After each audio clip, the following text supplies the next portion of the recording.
இன்னைக்கு நாம என்ன பார்க்க போறோம்னு பாத்தீங்கன்னா ஒரு சூப்பரான வாழைப்பூ பொரியல் பார்க்க போறோம். வாழைப்பூ பொரியல் எப்படி செய்யலாம்னு பார்க்கலாம். ரொம்பவே சூப்பரா இருக்கும். நம்ம இப்போ கேரளா ஸ்டைல்லே பார்த்துடலாம் எப்படி செய்யலாம்னு. வீடியோவை ஃபுல்லா பாருங்க, ஸ்கிப் பண்ணாம முழுவதும் பாருங்க, உங்களுக்கு யூஸ்ஃபுல்லா இருக்கும். இந்த வீடியோ உங்களுக்கு பிடிச்சிருந்தா லைக் பண்ணுங்க, ஷேர் பண்ணுங்க, சப்ஸ்கிரைப் பண்ணுங்க. ஏதாவது கமெண்ட் இருந்தா கமெண்ட் பாக்ஸ்ல போடுங்க.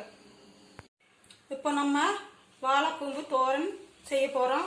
வாழைப்பூவு பொரியல் செய்ய போறோம். பார்க்கலாம். எல்லாருக்கும் தெரியும், நம்ம இது மாதிரி எடுத்துட்டு இது கொஞ்சம் முத்தனதெல்லாம் மாத்திட்டு மேலே இருக்கிற இந்த மாதிரி இதெல்லாம் முத்தி இருக்கும். ஒரு 2-3 இலைய மாத்திடலாம்.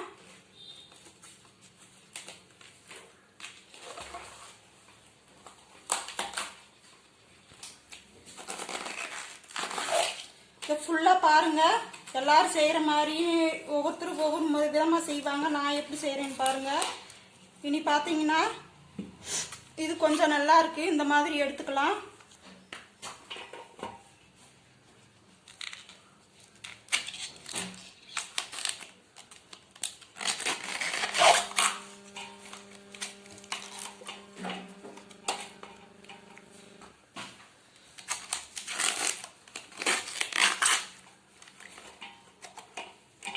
ரொம்ப முத்தி இருக்கிறத மேலே இருக்கிறத மாத்திட்டு கொஞ்சம் உள்ள இருக்கிறது கொஞ்சம் நல்லா இருக்கும். அந்த மாதிரி இதை எடுத்துக்கலாம். இப்போ நம்ம வாழைப்பூல முதல்ல இருந்த ஒரு 5 இலைய மாத்திட்டோம். அது முத்தனால ரெண்டாவது பிரிச்சு எடுத்ததுல இந்த மாதிரி இதை மாத்தி வச்சிருக்கோம். இது தேவைப்படும். இது பாத்தீங்கன்னா இன்னும் இது மாதிரி உளிச்சு எடுக்க தேவையில்லை. இது இப்படியே நம்ம கொத்தி அரிஞ்சு இதையும் சேர்த்துக்கலாம். இது இனி இந்த பூவெல்லாம் வேஸ்ட் பண்ண தேவையில்லை. இதெல்லாம் பாருங்க, காமிக்கிறேன்.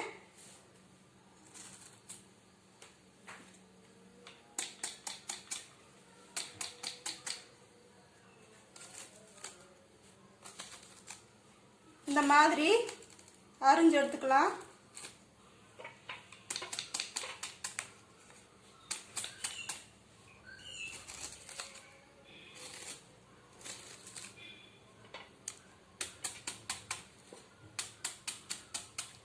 இது கசக்காது.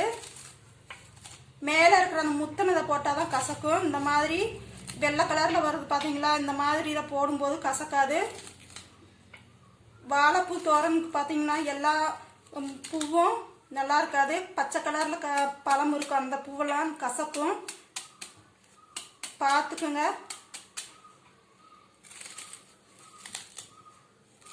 இது மாதிரி ஃபுல்லா நம்ம கொத்தி எடுத்துக்கலாம்.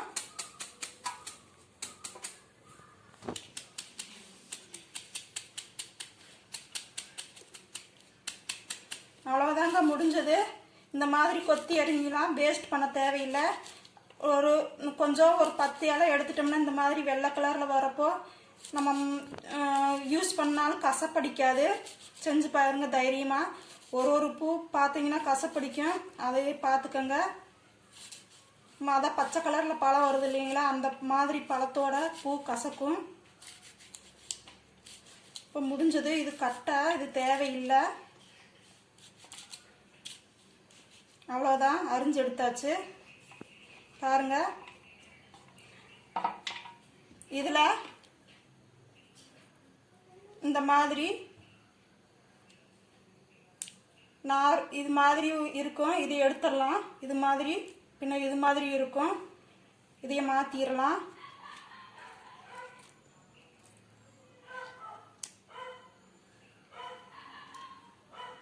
இந்த மாதிரி இருக்கிறதெல்லாம் மாத்திட்டோம்னா இதையும் அரிஞ்சு எடுத்துக்கலாம்.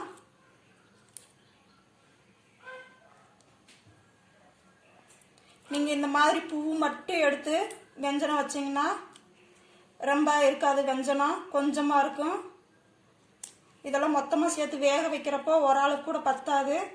அப்போ நம்ம இந்த மாதிரி கொத்தி அரிஞ்சு செஞ்சோம்னா எல்லாரும் நல்லாவே சாப்பிடலாம். ரொம்ப டேஸ்டா இருக்கும். நீங்க இந்த மாதிரி செய்யுங்க, செஞ்சு பாருங்க. இதெல்லாம் அரிஞ்சு எடுத்துட்டு அப்புறமா காமிக்கிறேன் உங்களுக்கு. இதெல்லாம் இப்போ நான் தண்ணியில் எடுத்து போட்டுக்கிறேன். வச்சா கருத்துரும், ரொம்ப தண்ணியில் எடுத்து போட்டுக்கிறேன். இதெல்லாம் இந்த நாரெல்லாம் எடுத்துட்டு க்ளீன் பண்ணிவிட்டு இதையும் அரிஞ்சு எடுத்துக்கலாம்.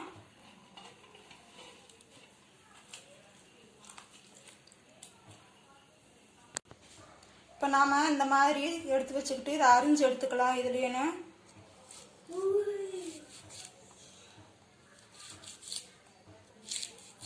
இந்த சைஸில் அரிஞ்சு எடுத்துக்கலாம்.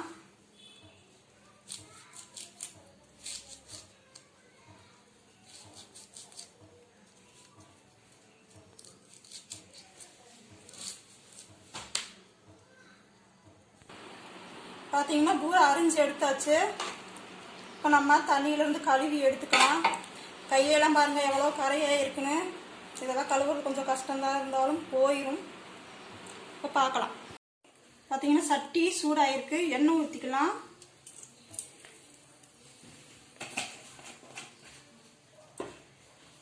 கடுகு போட்டுக்கலாம்.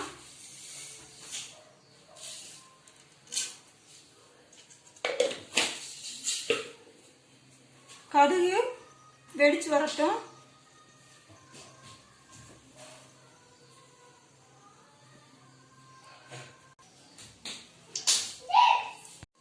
கடுகு வெடிச்சு வருது. நம்ம ஒரு வெங்காயம், பெரிய வெங்காயம் சின்ன சின்னதாக இந்த மாதிரி கட் பண்ணி வச்சிருக்கேன், போட்டுக்கலாம். வெங்காயம், பெரிய வெங்காயம் ஒரு வெங்காயம் சேர்த்துக்கலாம். இந்த மாதிரி கட் பண்ணி வச்சிருக்கேன். மிளகாய் 2 எண்ணெய் எடுத்திருக்கேன். காரத்தை பார்த்து போட்டுக்கோங்க, குழந்தைங்க காரம் சாப்பிட மாட்டாங்க. கருவேப்பிலை. வெங்காயம் வதங்கட்டும்.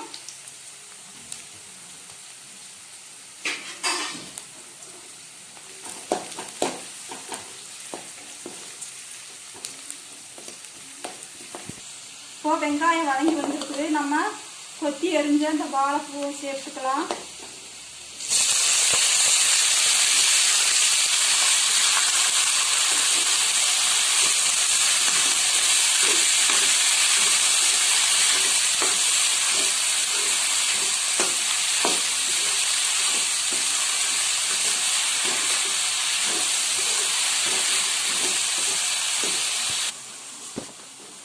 இதில் தண்ணி சேர்த்து வேக விட வேணாம். எண்ணெய் ஊற்றிருக்கோம், ஆவியிலேயே வேகட்டும். இதை தீயை குறைச்சி வச்சுட்டு நம்ம இப்போ அடைச்சி வச்சிடலாம். இப்போ தீயை குறைச்சாச்சு, அடைச்சி வச்சிடலாம். ஆவியிலேயே வேகட்டும். தீ கூட்டி வைக்க வேணாம், தண்ணி ஊற்ற வேணாம். தேங்காய் 1/2 மூடி தேங்காய் எடுத்திருக்கேன் பாருங்கள். தேங்காய் கொஞ்சம் அதிகமாகவே எடுத்துக்கோங்க. வெள்ளைப்பூடு 3 பீஸ் போடுறேன். ஜீரகம் ஒரு 1/4 ஸ்பூன், கொஞ்சம் கம்மியாக தான் இருக்கும், பார்த்து போட்டுக்கோங்க.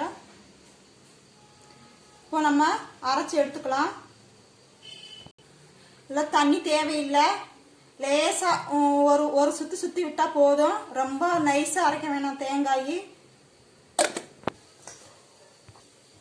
இப்போ தேங்காய் அரைச்சி எடுத்துருக்கு பாருங்க. இந்த மாதிரி ரொம்ப வலுவலுப்பு தேவையில்லை.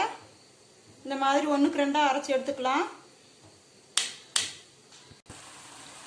வாழைப்பூ கொஞ்சம் நேரம் வேகணும். நமக்கு தேவைக்களவா கொஞ்சம் உப்பு சேர்த்துக்கலாம்.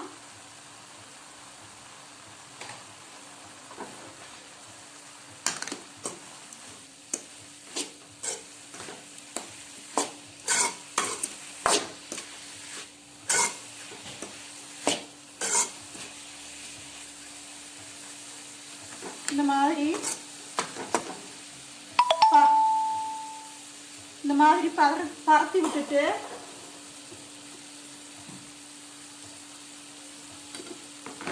தேங்காய் அரைச்சி வச்சிருக்கோம் இல்லைங்களா, அதைய மேலே போட்டு கொடுக்கலாம்.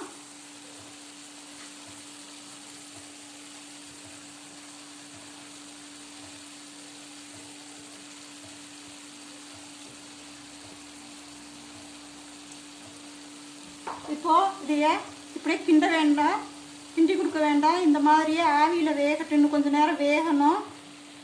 இப்போ அடைச்சி வச்சிடலாம். தீயை குறைச்சி வச்சிடணும் பார்த்துக்கோங்க.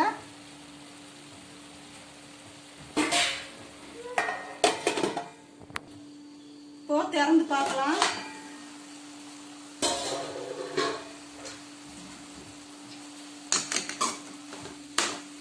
இப்போ இந்த மாதிரி கலரி கொடுத்துக்கலாம். அந்த மாதிரி தேங்காய் மேலே போட்டு வேக வச்சோம்னா கொஞ்சம் நல்லா வாசமாக இருக்கும். தேங்காய் நம்ம சாப்பிடும்போது நல்லா டேஸ்ட் கொடுக்கும். பார்த்தீங்கன்னா நம்ம தண்ணியே சேர்க்கல, பாருங்கள் எவ்வளோ தண்ணியாக இருக்குன்னு. இது கொஞ்சம் தண்ணி வற்றி வரட்டும், தண்ணி இல்லாமல் இருக்கட்டும்.